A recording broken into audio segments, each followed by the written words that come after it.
Hello बच्चों, let's see the question. The question says that the combinatorial coefficient CNR is equal to, first option is number of possible subsets of R members from a set of n distinct members. Second, number of possible binary messages of length n with exactly R ones.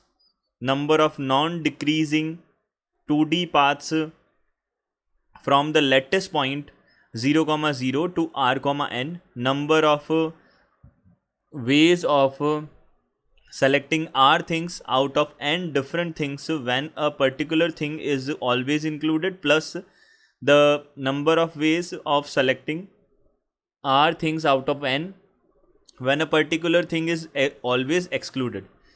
सो यहाँ से हमको क्या बोला है, देखिए हमको combinatorial coefficient जो है NCR, इसको कॉम्बिनेशन जो है उसका फैक्टोरियल जो कॉफिशिएंट होता है NCR, उसकी हम ले सकते हैं. ये किसके इक्वल होगा, इनमें से ही हमको बताना है. तो सबसे पहले हम यहाँ पे बात करते हैं की कॉन्सेप्ट की. तो देखिए हमारे पास में जब भी हमको क्या करना होता है, n थिंग्स में से r थिंग्स को सेलेक्ट करना होता है तो हम उसको कॉम्बिनेशन बोलते हैं. तो यहाँ से हमने बात की कॉम्बिनेशन, यहाँ से कॉम्बिनेशन की बात की. कॉम्बिनेशन क्या होता है हमारे पास में, number of ways of selecting R things from N things. R things को सेलेक्ट करना एन थिंग्स में से, वो किसके इक्वल होता है हमारे पास, NCR के इक्वल होता है, जिसको हम फॉर्मूला बनाते हैं factorial n upon n minus R और फैक्टोरियल आर. ये हमारे पास होते हैं. यहाँ पे n जो होती है वो हमारे पास डिफरेंट थिंग्स होती है. तो यहाँ से हमने बोल दिया. इसी के साथ एक हम कॉन्सेप्ट का और यूज़ करेंगे जो कि क्या है हमारे पास, देखिए यहाँ से n-1 CR plus n-1 CR-1, this will be NCR होता है. ये हमारे पास फॉर्मूला होता है, इसका हम यहाँ पे यूज़ करेंगे. ये दो कॉन्सेप्ट हम यहाँ पे बेसिकली यूज़ करने वाले हैं. अब देखिए यहाँ से हमको क्या बोला है, the number of possible subsets of n members from a set of n distinct members. देखिए a हमारे पास में, इसको हम कंसिडर करते हैं. तो देखिए a हमारा क्या बोल रहा है, n हमारे पास डिस्टिंक्ट मेंबर्स है, n हमारे पास में डिस्टिंक्ट मेंबर्स हैं ऑफ अ सेट. एक सेट के n डिस्टिंक्ट मेंबर्स हैं हमारे पास में, n मेंबर्स है उसके अंदर डिस्टिंक्ट. अब उसके अंदर अगर n डिस्टिंक्ट मेंबर्स है, उनमें से अगर हमको r को सेलेक्ट करना है, r का सबसेट बनाना है, possible subsets of r members, कितने पॉसिबल सबसेट्स बन सकते हैं r के. अब देखिए एक बात हमेशा ध्यान रखनी होती है, जब भी हम सबसेट बनाते हैं तो केवल हम सिलेक्शन करते हैं, उनको अरेंज नहीं करना होता, क्योंकि अरेंज करने से एक अलग सेट नहीं बनेगा. हमें क्या करना है, केवल उनका सिलेक्शन करना है. तो n में से हमको क्या करना है, चूज़ करना है, ओनली सेलेक्ट करना है r मेंबर्स को. तो हम क्या करेंगे, यहाँ से जो टोटल नंबर ऑफ वेज हो जाएंगे, टोटल नंबर ऑफ वेज जो हो जाएंगे वो क्या हो जाएंगे, वो हो जाएंगे हमारे पास में n में से r को सेलेक्ट करना है, ओनली सिलेक्शन. तो सिलेक्शन का मतलब NCR. तो यहाँ पे हमारे पास NCR आ जाएगा. तो ये कॉम्बिनेटोरियल जो है हमारे पास कॉफिशिएंट NCR, ये इसके इक्वल हो जाएगा. तो हम यहाँ से बोल सकते हैं ये हो जाएगा CNR के इक्वल हो जाएगा. तो ये पहला हमारा क्या हो जाएगा, इसके इक्वल हो जाएगा. अब सेकंड हम चेक करते हैं. देखिए सेकंड हमारे पास में B है, वो क्या बोल रहा है, number of possible binary messages of length n with exactly r ones. देखिए यहाँ से इसको समझ लेते हैं. सबसे पहले बाइनरी जो हमारे पास में, बाइनरी देखिए यहाँ पे हमारे पास क्या है, बाइनरी मैसेज जो है. तो बाइनरी सिस्टम जो होता है उसकी बात कर लेते हैं सबसे पहले. तो बाइनरी सिस्टम में हमारे पास केवल 0 एंड 1 का यूज़ होता है, हमेशा 0 या फिर 1 का. तो हमें क्या करना है, हमें यहाँ से करना है बाइनरी मैसेजेस कितने बनाए जा सकते हैं, लेंथ n के, जिनमें एग्जैक्टली r वंस हो.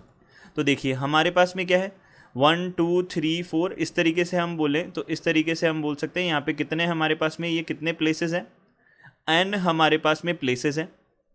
अब देखिए जितने भी वन होंगे वो सारे के सारे आइडेंटिकल होंगे। ऐसा तो है नहीं कोई एक वन अलग होगा दूसरा वन अलग होगा, ऐसा तो हो नहीं सकता। तो हमने बोला वन जो है सारे के सारे आइडेंटिकल होंगे, ऑब्वियसली जीरोज भी सारे के सारे आइडेंटिकल होंगे।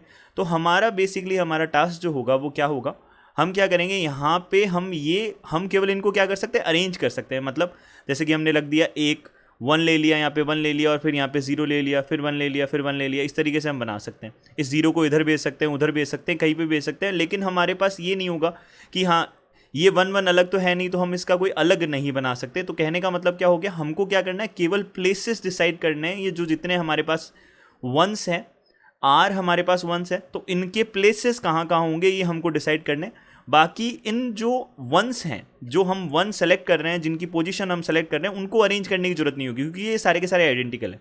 तो ये हमको ध्यान रखना है यहाँ पे। तो हमें बेसिकली हमारे पास में टोटल नंबर ऑफ वेज जो होंगे, टोटल नंबर ऑफ वेज जो है वो किसके इक्वल हो जाएंगे, दिस विल बी, ये हमारे पास में हो जाएंगे, ये हो जाएंगे हमारे पास में यहाँ से हो जाएंगे selection of number of ways of selecting, number of veg of selecting are places from n places। अब r places में से हमने n places को केवल सेलेक्ट कर लेना है और उनकी जगह पे हम सीधा सीधा वन रख सकते हैं, क्योंकि वन को अरेंज करने के जितने भी वन आएंगे हमारे पास r टाइम्स वन आएंगे, वो अलग अलग नहीं है, तो उनका चांस हमेशा एक ही रहेगा। तो यहाँ से हमने बोला केवल हमको सेलेक्ट कर सकते हैं, एन में से आर प्लेसेस को हमने सेलेक्ट कर लिया, ओनली हम इतना ही कर सकते हैं। और जो हमारे पास में आर जो वंस बनेंगे उनको अरेंज करने का वे तो सिंगल ही होगा। तो यहाँ से आंसर हमारा आ जाएगा NCR। तो बी भी हमारा इसका करेक्ट आंसर होगा। तो यहाँ से हम बोल सकते हैं, जैसे हमने देखा ए भी करेक्ट होगा, बी भी इसका करेक्ट आंसर होगा। अब सी देख लेते हैं। अब हमको बोला number of non decreasing 2D paths from the latest point 0,0 to R,N। तो देखिए यहाँ से हमारे पास में इसका मतलब समझ लेते हैं। क्वेश्चन जो है सी में हमको क्या बोला है, देखिए हमको बोला है number of non decreasing 2D paths, non decreasing 2D paths हमको बताने अब लेटेस्ट पॉइंट 0,0 टू R,N तक के। तो यहाँ से देखिए सबसे पहले हमारे पास में ये हमने एक्स एक्सिस बना लिया, ये वाई एक्सिस बना लिया। अब यहाँ पे हम एक पॉइंट ये हम बता देते हैं, ये कौन सा पॉइंट है, R,N है। तो ये हमारे पास पॉइंट है R,N। तो हमने यहाँ से इसको बना दिया, एक्स एक्सिस और वाई एक्सिस के पैरेलल लाइंस बना दी। अब देखिए हम यहाँ से इनको ज्वाइन कर देते हैं। तो यहाँ से हमने बोला डैश से डैश, ये इस तरीके से कुछ हमने क्या कर लिए, जो कोऑर्डिनेट एक्सिस होती है उनके पैरेलल जो लाइंस होती हैं वो हमने बना ली, जिससे हमको ईजी हो जाएगा इसको समझने में। ये हमने लाइंस बना ली। अब देखिए ये हमारे पास टोटल कितनी लाइंस होंगी, ये हमारे पास में n लाइंस होंगी, या हम बोल सकते हैं n पार्ट्स होंगे, n पार्ट्स बोल देते हैं इनको। तो यहाँ पे क्या हो जाएंगे, देखिए n पार्ट्स हो जाएंगे, और ये हमारे पास n पार्ट्स हो जाएंगे। तो ये कितने पार्ट्स हो जाएंगे, r पार्ट्स हो जाएंगे। अब समझने की ज़रूरत है इस क्वेश्चन में, क्या देख सकते हैं, देखिए यहाँ पे ये n पार्ट्स हैं, ये r पार्ट्स है। तो हम यहाँ पे क्या समझ सकते हैं, हमको क्या करना है, यहाँ से जाना है इस पॉइंट पे। अब देखिए लेटेस्ट पॉइंट का मतलब होता है ऐसे कोऑर्डिनेट जिसके x और y कोऑर्डिनेट जो हो, x और y जो कोऑर्डिनेट्स हों वो क्या हो, इंटीजर पार्ट्स हों। तो ऐसे पॉइंट्स को हम क्या बोलते हैं, लेटिस पॉइंट्स बोलते हैं। तो लेटिस जो पॉइंट्स होते हैं वो हमारे पास क्या होते हैं, देखिए ये हमारे को बताया हुआ है लेटिस पॉइंट्स। तो हमारे पास लेटिस पॉइंट्स जो होते हैं वो क्या होते हैं, ऐसे पॉइंट्स जिनके x and y coordinates are integer, जिनके इंटीजर कोऑर्डिनेट्स होते हैं x और y कोऑर्डिनेट, वो हमारे पास क्या होते हैं, लेटिस पॉइंट्स होते हैं। अब देखिए हमको क्या करना है, यहाँ से इनको ज्वाइन करने वाला इनका पाथ देखना है। तो सबसे पहले देखिए हम ये समझ लेते हैं कि अगर मान लीजिए अभी तो r और n है, लेकिन अगर हमारे पास में यहाँ पे सपोज 3 और 4 होता, यहाँ पे ये 3,4 पॉइंट होता, तो ये वाली जो लाइन्स है वो तो 4 हो जाती, जो हमारे पास हॉरिजॉन्टल लाइन्स है तो ये 1 हो जाती, ये 2 हो जाती, ये 3 हो जाती, ये 4 पार्ट्स कन्वर्ट हो गए। देखिए यहाँ पे ये पहला पार्ट, ये दूसरा पार्ट, ये तीसरा पार्ट और ये चौथा पार्ट, ये 4 पार्ट्स में कन्वर्ट हो जाते। और यहाँ से जो ये वर्टिकल लाइन्स है वो कितनी आ जाती, ये 1 और 2 वर्टिकल लाइन्स आ जाती है, और ये 3 पार्ट्स में कन्वर्ट हो जाता, 1, 2 और 3।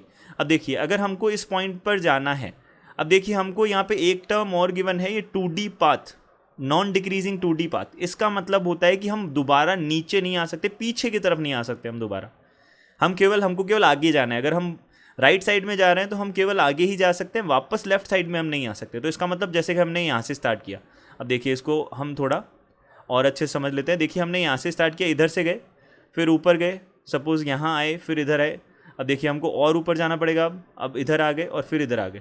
तो इसका मतलब हमको इस पॉइंट तक अगर पहुँचना है तो हम क्या करेंगे, हम इन वर्टिकल और हॉरिजॉन्टल लाइन की हेल्प से ही चलेंगे। तो हमने देखा हमने कितने जो बॉक्सेस है, कितनी ये हॉरिजॉन्टल और वर्टिकल जो सेगमेंट्स हैं इनको पार किया, 1 2 3 4 5 6 7 को पार किया। तो हम यहाँ पे एक बात नोटिस कर सकते हैं, 3 और 4 ये जो होता है इन दोनों के सम के इक्वल आता है ये। तो हमको कितने पाथ्स को पार करना पड़ेगा यहाँ तक पहुँचने के लिए, कितने हमको लेंथ, ये जितने जो सेगमेंट्स हैं, लाइन के सेगमेंट्स हैं, इनको पार करना होगा, ये हमको पार करना होगा, आर कॉमा एन को पार करना होगा। तो यहाँ से हम स्टेप्स बोल सकते हैं इनको। तो हमने यहाँ से बोला हमको R plus N total steps हमारे पास में होंगे। यहाँ पे we have to cover R plus N steps. हमको क्या करने होंगे, आर प्लस एन स्टेप्स को हमको कवर करने होंगे, ये हमने बोला। अब आर प्लस एन में से हमको क्या करना है, आर प्लस एन में से, अब देखिए हमको हॉरिजॉन्टल और वर्टिकल में हमको क्या है, फ्रीडम है कि हम पहले हॉरिजॉन्टल ले सकते हैं, फिर वर्टिकल ले सकते हैं, कोई भी कॉम्बिनेशन बना सकते हैं। तो हमने क्या किया, हमने केवल हॉरिजॉन्टल वालों को हमने सेलेक्ट किया और फिर क्या कर दिया, उनके बीच में हमने वर्टिकल वालों को रख दिया। तो अब हॉरिजॉन्टल वालों को चूज़ करने के वे क्या हो जाएंगे हमारे पास, देखिए हम यहाँ पे बोल सकते हैं नंबर ऑफ वेज। ये क्या बनेगा, हम केवल हॉरिजॉन्टल वालों को सेलेक्ट कर रहे हैं और वर्टिकल वालों को रहने दें, या फिर हमको बोल सकते हैं कि हम वर्टिकल वालों को चूज़ कर ले, हॉरिजॉन्टल वालों को रह ले दें। तो दोनों से हमारा सेम ही आंसर आएगा। तो हम यहाँ से बोल सकते हैं, देखिए आर प्लस एन है। अब हॉरिजॉन्टली हमको कितना चलना पड़ेगा, हॉरिजॉन्टली हमको आर पार्ट्स चलना होगा, आर स्टेप्स चलना होगा, और जो वर्टिकल है उसमें एन स्टेप्स चलना होगा। तो हम यहाँ से बोल सकते हैं आर प्लस एन सी, यहाँ पे कितना हो जाएगा हमारे पास में, R plus N C, N plus R C, यहाँ से कितना हो जाएगा, आर हो जाएगा। या फिर हम बोल सकते हैं N plus R C N हो जाएगा। दोनों सेम ही चीज़ें हैं, दोनों से सेम ही आंसर बनेगा हमारा। तो हम ये दोनों में से कुछ भी बोल सकते हैं, बट ये किसके इक्वल नहीं है, this is not equal to N C R. तो यहाँ पे सी ऑप्शन तो हमारा करेक्ट नहीं होगा, एन सी आर के बराबर नहीं आएगा ये। अब हम देख सकते हैं डी है हमारे पास में, number of ways of selecting R things out of N different things when a particular thing is always included. अब हमको बोला है नंबर ऑफ वेज हमको देखने हैं। सबसे पहले आर थिंग्स है हमारे पास में, आर थिंग्स चूज़ करनी है हमको एन डिफरेंट थिंग्स में से, जिनमें से एक पर्टिकुलर थिंग हमेशा क्या हो, इंक्लूड हो, और उसी में ऐड करना है हमको। क्या ऐड करना है, number of ways of selecting R things को सेलेक्ट करने के नंबर ऑफ वेज एन में से जब एक पर्टिकुलर थिंग को हमेशा एक्सक्लूड किया जाए, तो इन दोनों को हमको सेलेक्ट करना है। तो ये हम देख लेते हैं सबसे पहले।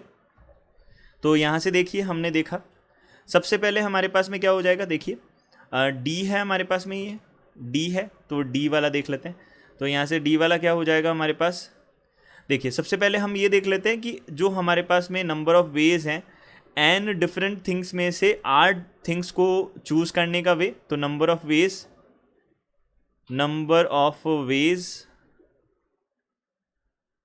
चूजिंग ऑफ सेलेक्शन बोल देते हैं, of selection of r different things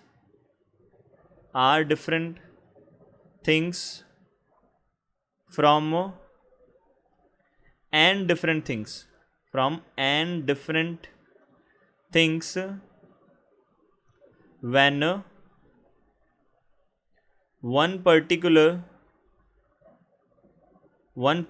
thing is always chosen. ये हमको क्वेश्चन गिवन है, तो इसके लिए हम नंबर ऑफ वेज देख लेते हैं। तो देखिए हमारे पास में क्या है, टोटल एन थिंग्स है डिफरेंट, इनमें से हमको आर थिंग्स को चूज़ करना है। बट यहाँ पे कंडीशन है कि एक जो थिंग है वो हमेशा क्या होगी, वो हमेशा इंक्लूड होगी। तो अब वो हमेशा इंक्लूड होगी तो वो सिलेक्शन हम उसमें से हमको सिलेक्शन नहीं करना है। अब हमारे पास जो रिमेनिंग बचे यानी कि n-1 में से हमको सिलेक्शन करना है। अब सिलेक्शन के लिए तो NCR यूज़ करते हैं, और कितना चूज़ करना है, n-r चूज़ करना, r-1 चूज़ करना है। तो यहाँ से हमारे पास नंबर ऑफ वेज जाएंगे जब हम एक पर्टिकुलर थिंग हमेशा क्या हो, इंक्लूडेड हो, यानी कि चूजन हो। तो अब देखिए, अब नेक्स्ट हमारे पास में जो दे रखा है इन दोनों का एडिशन करना है। दूसरा पार्ट जो है वो हमारे पास क्या है,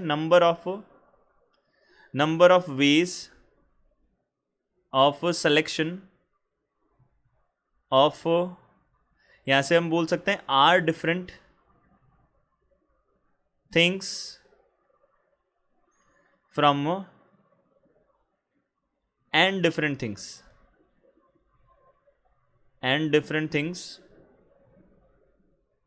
when one particular thing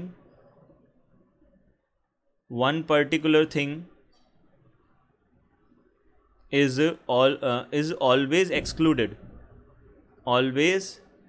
excluded. ये हमको गिवन है इन्फॉर्मेशन. तो यहाँ से हम देख सकते हैं, देखिए अब एक हमने एक्सक्लूड कर दी है, इसका मतलब वो हमारे पास में चूज़ ही नहीं की जाएगी.